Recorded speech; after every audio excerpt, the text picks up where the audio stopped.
Now, every Tuesday we head to the US to find out what's happening in Washington, where David Charter is the Times' assistant US editor, and he joins us now. Hello, David. Good morning, Hugo from Washington. Good afternoon from London. So look, David, Donald Trump says he's going to reintroduce the blockade in the Strait of Hormuz in response to attacks from Iran. The US also carried out strikes overnight, and that sent oil prices rising to the highest level in 4 weeks. The president has been speaking from the Oval Office. We're doing another very major attack tonight. They want to make a deal. They came back. We made a deal 2 days ago, and they want to make a deal. They've been negotiating for 47 years, but nobody's ever hit them militarily. We're hitting them very hard. Thank you very much, everybody. Thank you. David, the president vowed to hit Iran very hard while also claiming a new deal was possible. Do you have any insight into what's really going on? Yes, it's the usual Trump position of having various conflicting thoughts and, you would say, contradictory thoughts in his head.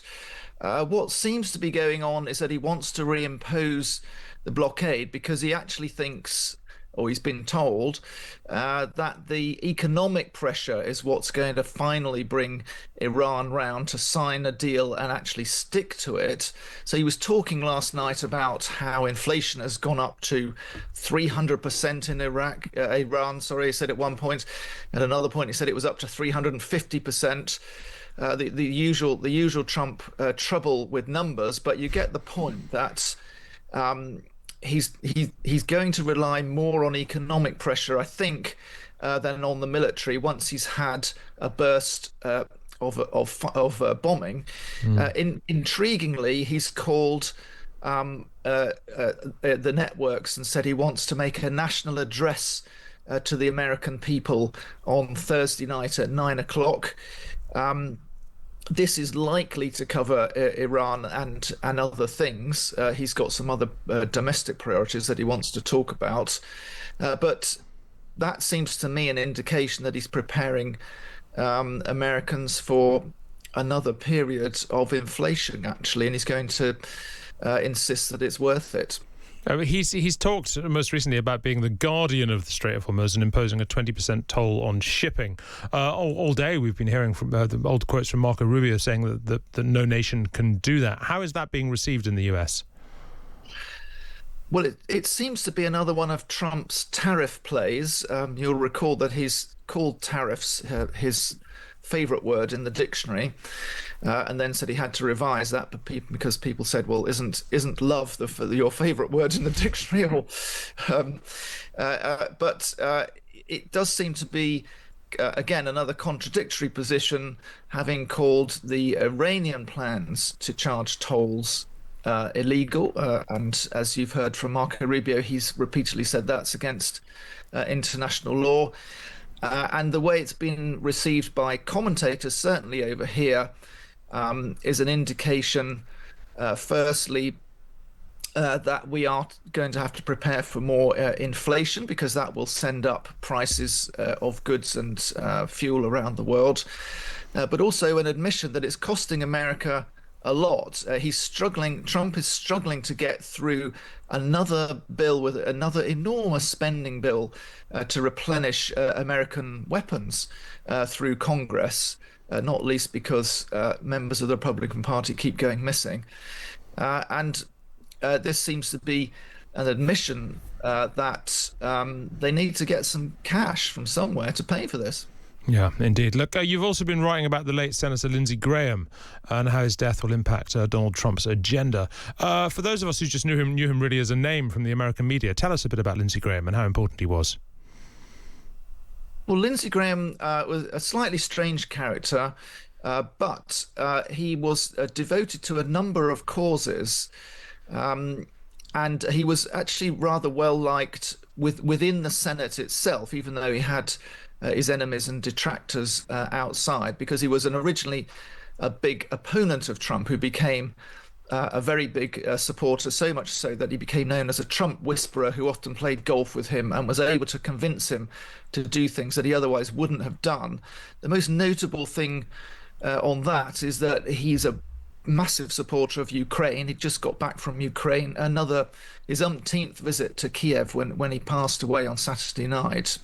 And he was able to talk to Donald Trump about funding Ukraine, or at least continuing sanctions against Russia, and he had just put together a bipartisan Russian sanctions bill that is supposedly going to hit Moscow even harder, and that Trump was apparently going to agree to. So we'll have to see if that still continues. But his loss, even though he's going to be replaced by his sister temporarily, so she will come and she will go through the voting lobbies on the Senate floor.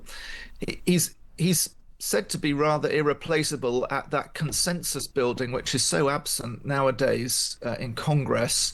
He was one of the very few who could put Democrats and Republicans in the same room and talk them round.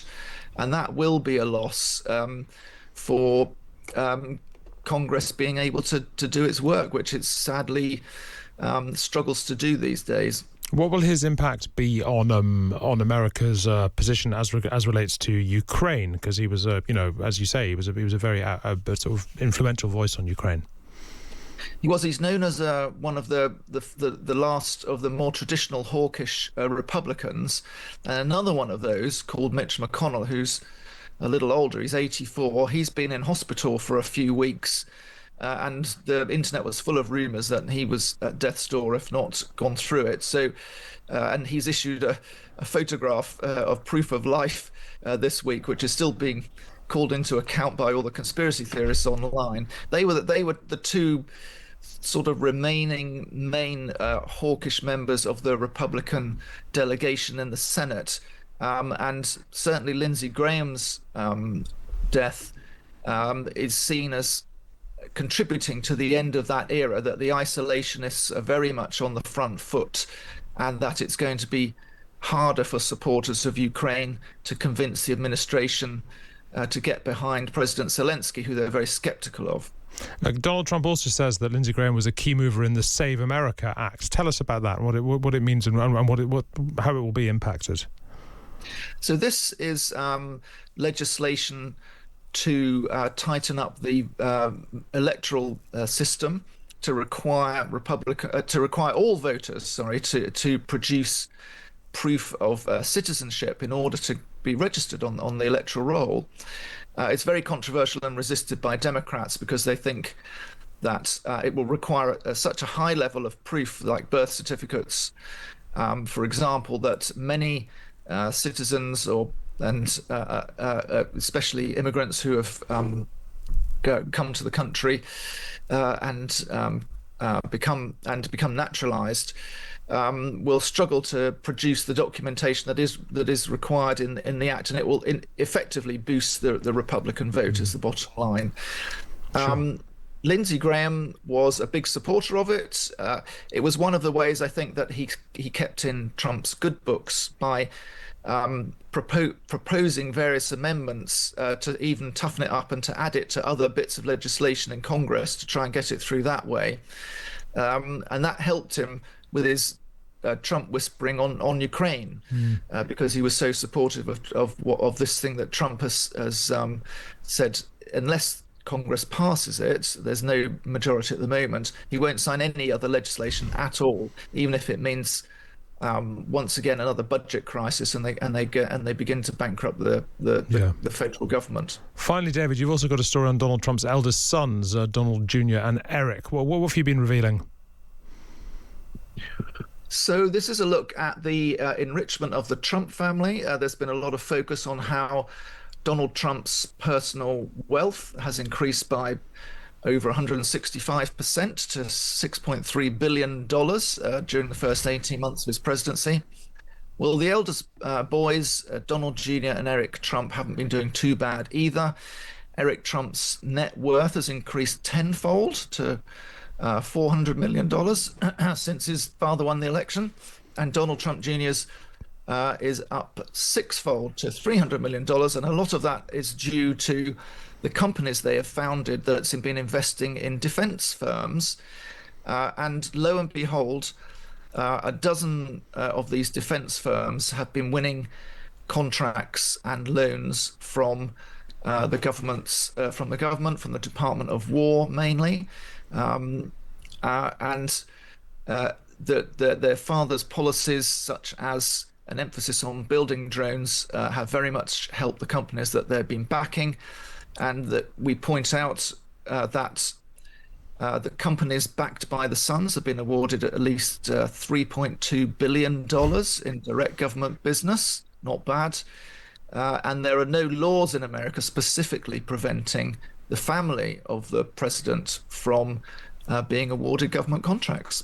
David, what a shocking and surprising story. I'm as stunned as you must be. That is David Charter there. He's the Assistant US Editor for The Times. Thank you very much indeed, David. You can read all those stories on the times.com website right now.